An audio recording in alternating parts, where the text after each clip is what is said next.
Hola, hola, bienvenidos a este 3x7. Hoy es 13 de abril. Carlos Paredes, Enrique Chávez, Valerio Vázquez de Velasco.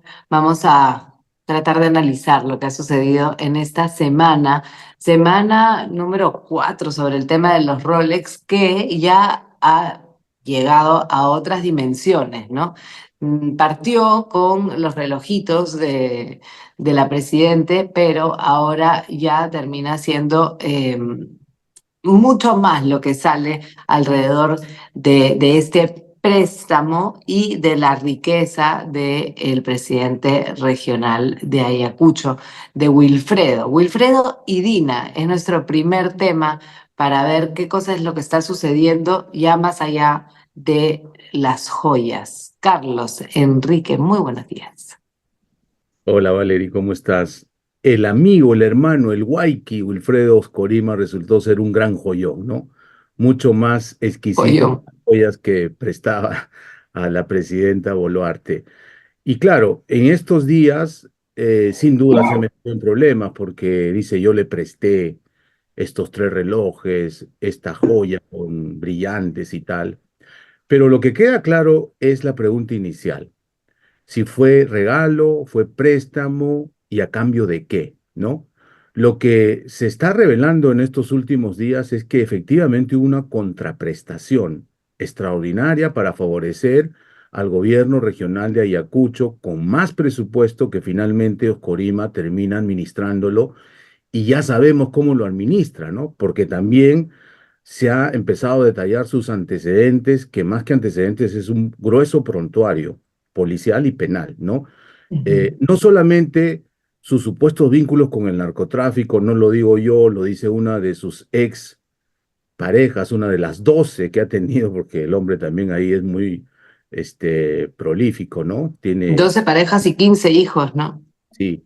Y bueno, ahí hay, por ejemplo, esta semana se ha conocido por Carla Ramírez, que es una periodista que ha investigado muy bien el Club de la Construcción hace muchos años, ha revelado que un empresario, uno de los CEOs de Obrainsa, Tejeda, dice que Oscorima le pidió 800.000 soles para darle la buena pro de una hora que valía más de 100 millones de soles y el fiscal está pidiendo, o en su momento, calificó de gravísimo y pedía 35 años de prisión, imagínate.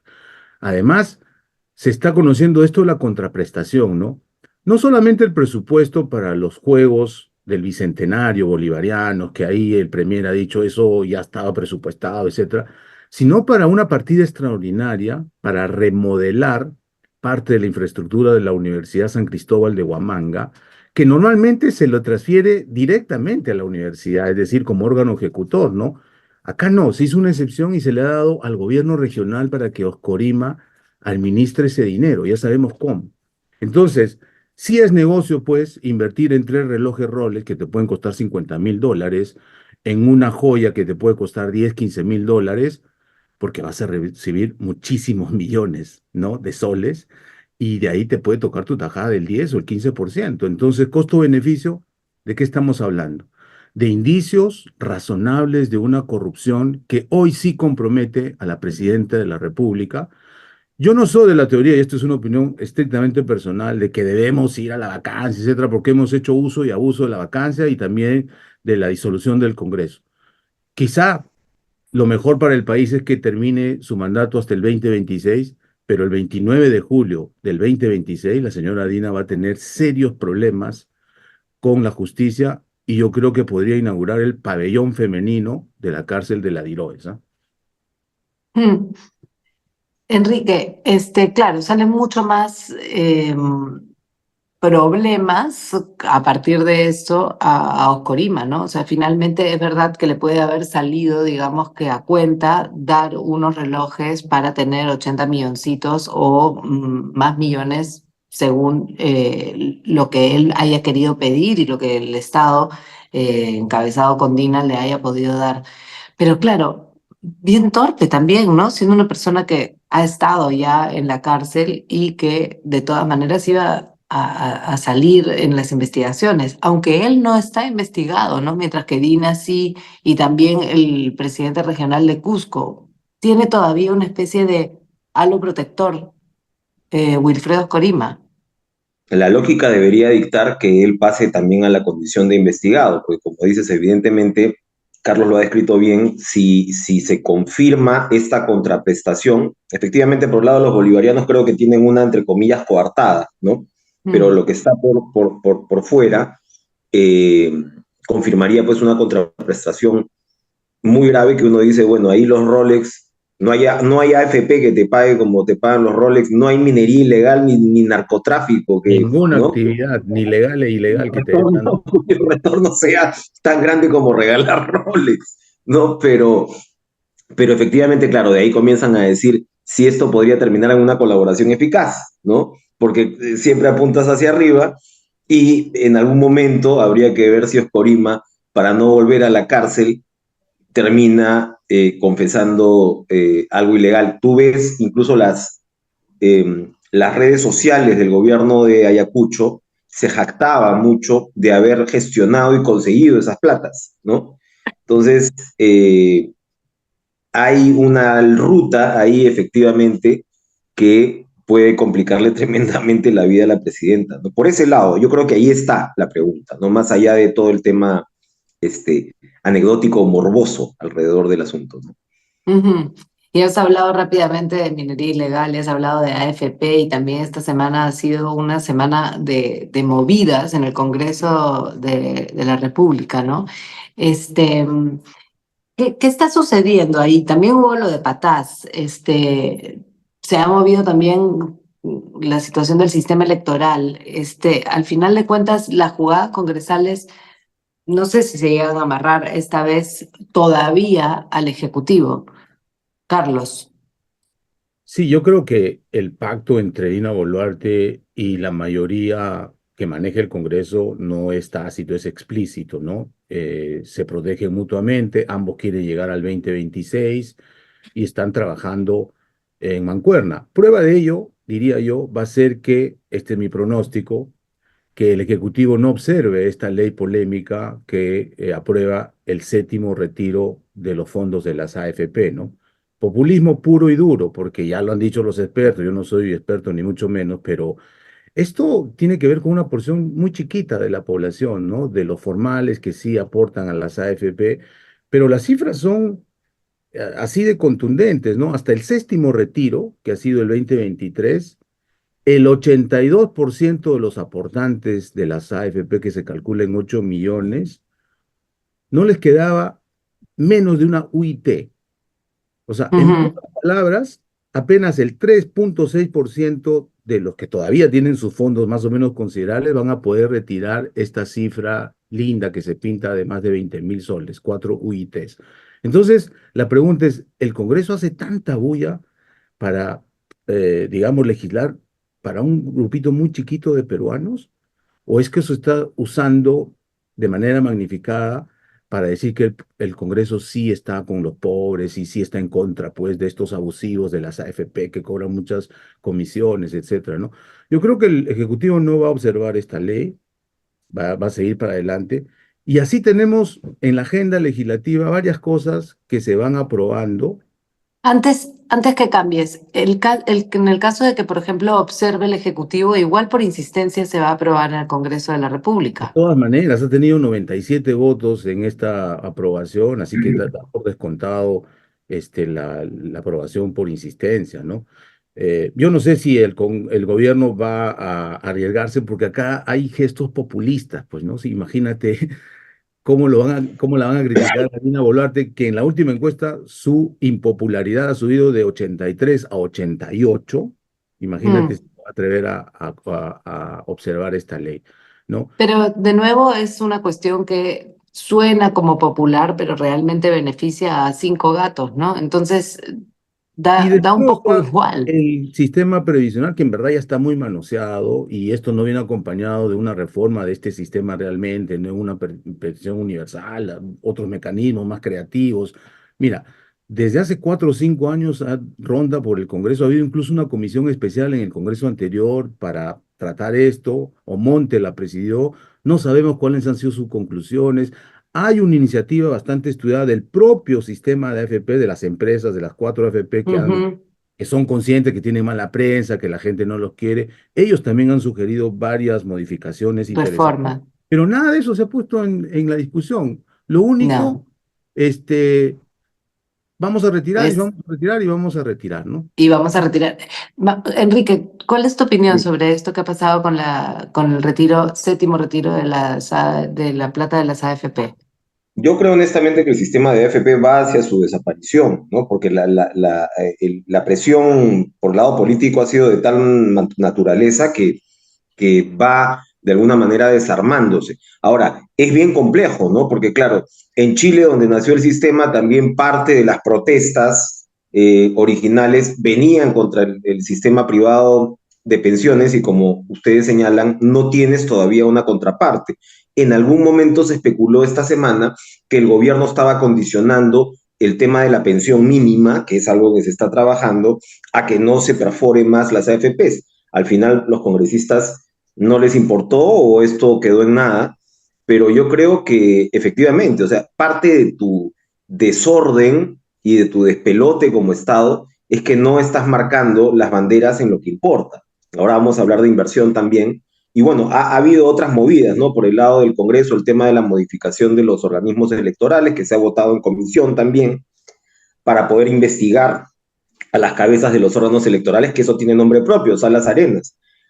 Y Salas Arenas se ve en noviembre, ¿no? O sea, yo sé que es un personaje controversial, desgastado, etcétera, etcétera, pero no hay prácticamente posibilidad de que Salas Arenas repita el plato. No pasa lo mismo con la OMPE, que tiene otro tipo de designación. En el caso del De presidente del Piero Jurado Nacional Corbeto. de Elecciones, es la Suprema, es la sala plena de la Suprema, y en realidad no hay antecedentes de que alguien haya repetido el plato. Aquí estamos hablando de un reparto de la torta, ¿no? Entonces, claro, lo de Salas Arenas es una especie de ficción porque se va en noviembre y no va a organizar el próximo proceso electoral. Salvo que Grina caiga antes, ¿no?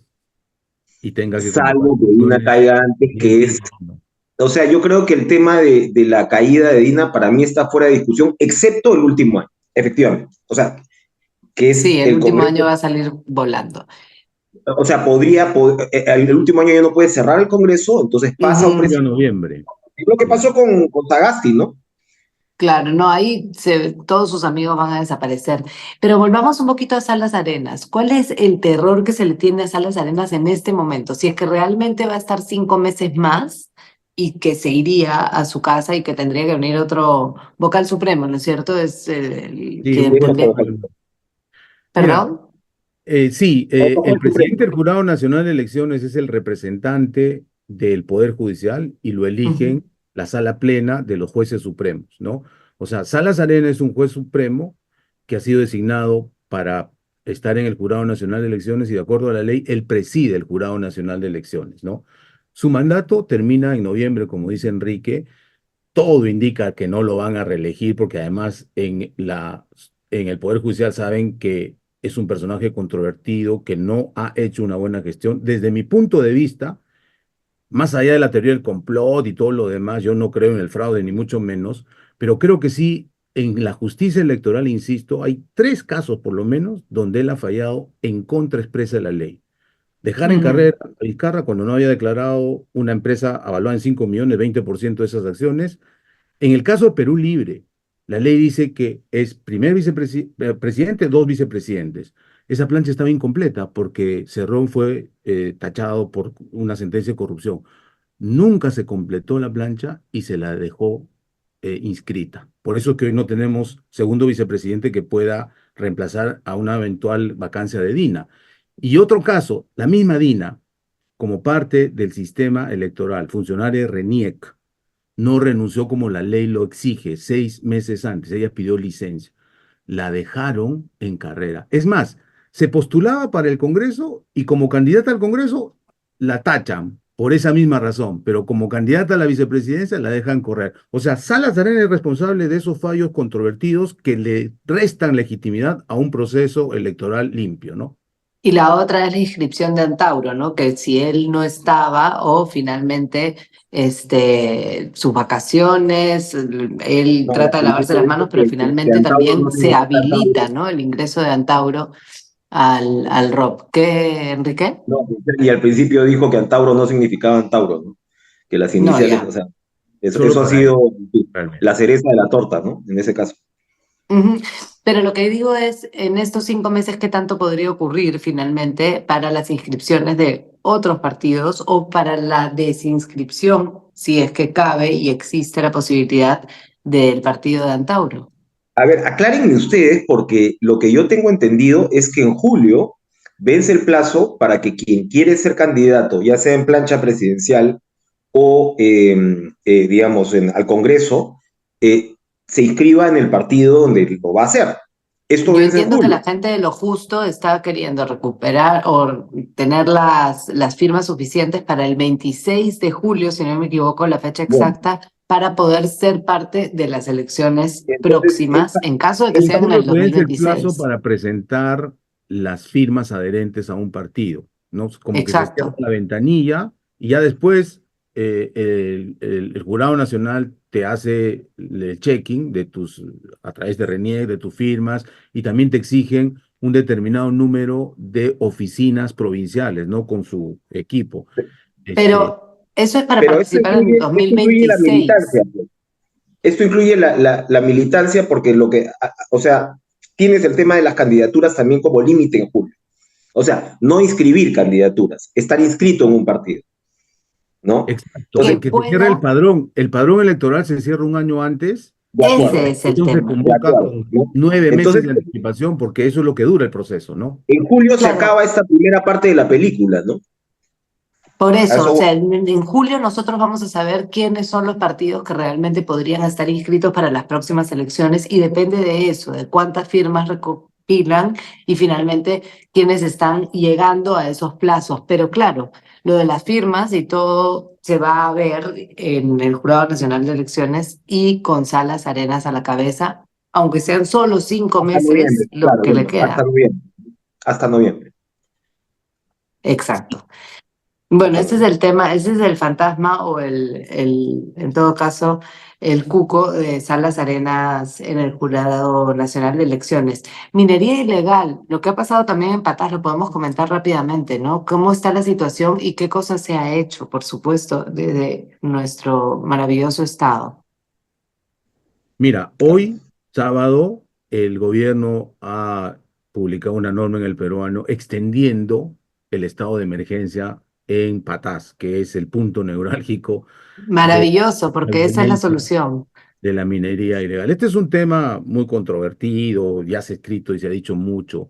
Lo concreto es que este reinfo lo que está haciendo es abrir una puerta falsa para que la extracción de oro de manera ilegal ingrese al mercado formal, incluso se exporte de manera formal a través de aduanas. Hay muchas empresas ahí, muchos personajes que están dando vueltas. Ahora mismo, esta semana, hay uno que está ocupando los titulares de algunos medios. Y también hay una exportación ilegal a Bolivia. Bolivia se ha convertido en el país de la región que más oro está exportando cuando no produce. Ese oro es peruano, obviamente. Ahora Obviamente. se ha calculado que el dinero que mueve esta minería ilegal, que es distinta a la informal, a estos, digamos, pequeños mineros, supera al narcotráfico. Entonces, por lo tanto, ahí estamos hablando de una economía ilegal que tiene dinero para todo, para meterse en política, para corromper autoridades de todo nivel y finalmente para generar un Estado fallido que no puede controlar. Mira lo que ha pasado con las torres derrumbadas, ¿no? Que es básicamente métodos terroristas, métodos digo, usando la dinamita que tienen ellos a través de sus licencias en el Reinfo, y el crimen transnacional, porque hay bandas extranjeras que están ahí como sicarios y que están agarrando vida propia, ¿no? Algo así como lo que pasó con los Zetas en el narcotráfico mexicano. Eran los sicarios de un cártel y después se convirtieron ellos en un cártel mismo. Eso es lo que está empezando a pasar con este crimen organizado en la minería, ¿no? Claro, Enrique, bueno, ese crecimiento en la minería ilegal al final se ha visto desde el Congreso de la República, se ha visto desde los nuevos partidos, grupos, gente que se está organizando, ¿no? Pero evidentemente es algo que que conviene, son millones, es tierra de nadie.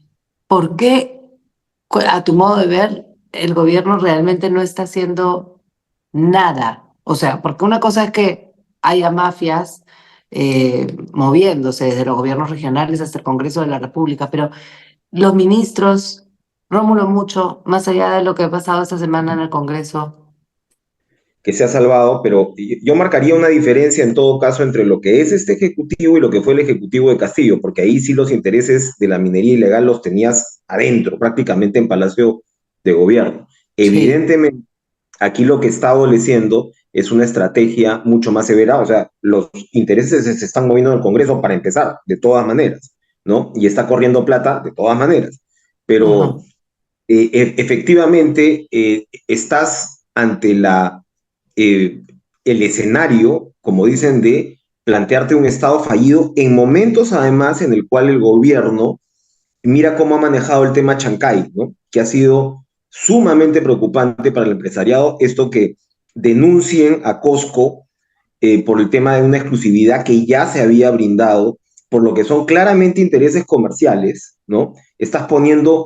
Pusiste en cuestión probablemente el proyecto más importante que va a tener además un efecto en cadena impresionante, pero que además se enfrenta no solamente con esta miopía de un Estado que se dispara al pie, sino que también el propio Estado no está trabajando en la infraestructura conexa, ¿no? Para la cual, o por ejemplo, en la aprobación de la ley de zonas francas, en las carreteras que están alrededor, etcétera, etcétera. A mí me impresionó esta semana, para Caretas pudimos hacer una nota con el índice de riesgos de infraestructura que ha lanzado la Contraloría, ¿ya? Y allí lo que ves es que el Estado tiene la capacidad de tener 50.000 proyectos en marcha, ¿ya? 50.000 proyectos en marcha. Y tenemos 199.000. Se habla de 2.000 obras paralizadas, pero en realidad las que en la práctica están paralizadas son más, porque una obra paralizada se considera cuando tiene más del 50% de avance, ¿no? Y te paras más de 6 meses. Pero tienes aproximadamente 137.000 que no se mueven por lo menos hace un año. O sea, tenemos un problema de diseño institucional, Ya, pero ¿ya? Que estamos hablando de, según las cifras que acabas de decir, de cuántas obras que de no ciento noventa y podríamos nueve mil. controlar. Gran Estamos parte del haciendo aparato ciento noventa y público nueve mil paralizado. obras, el 80 y pico % son obras chiquititas hechas por gobiernos locales, lo cual no te Ya. cierra ninguna brecha, ¿no? Y tienes de esas 199.000 obras, prácticamente 140.000 que no se están moviendo. ¿Por qué? Porque el Estado, entre otras, tiene la capacidad de hacer 50.000. Entonces estamos de cabeza. Si tú sumas el tema de las economías ilegales, el diseño institucional, en los problemas en un ente como el Ministerio de Transportes y Comunicaciones y el tema de la repartición de obras con esta descentralización fallida, pues evidentemente el problema del país va muchísimo más allá que unos Rolex, ¿verdad? O sea, realmente estamos en una situación sumamente complicada y ojalá esto pueda trasladarse un poco a la próxima campaña electoral, ¿no? Carlos, para cerrar, tenemos 23 minutos de nuestros 21. Siempre tenemos ahí un impuesto ahí sobrante. Sí, para recalcar lo que dice Enrique, ¿no? La pregunta es quién está resolviendo los problemas de los peruanos. ¿Hay piloto automático o no hay piloto? La impresión es que no hay piloto. No, pues. Ayer veía las cifras del dengue, que es un tema puntual. Tenemos un ministro que es cuota de un partido político. Al 8 de abril, 128.946 casos de dengue con 115 fallecidos. Nadie está trabajando en campaña de prevención, fumigación, etcétera. Y eso es la vida de los peruanos. Imagínense ya seguridad, que es otro problema muy grande. En el Ministerio del Interior hemos cambiado mocos por babas. El actual ministro también tiene una acusación gravísima de corrupción. Entonces, ¿de qué estamos hablando? ¿No? De Es una depresión absoluta en la que vamos a comenzar esta que, semana. como Y dice que, Enrique, estamos destellados por el oro y los Rolex de la presidenta y no estamos viendo los temas de fondo, ¿no? bien, vamos a seguir con varios temas. La próxima semana hablamos un poquito más de Chancay, que era una de las cosas que Sí, vamos a queríamos. seguir nos íbamos a ir de largo en 50 minutos, pensé que... No, ya todo el sábado, todo el sábado. Chao, hasta la próxima Adiós. semana. Nos vemos el próximo sábado, cuídense.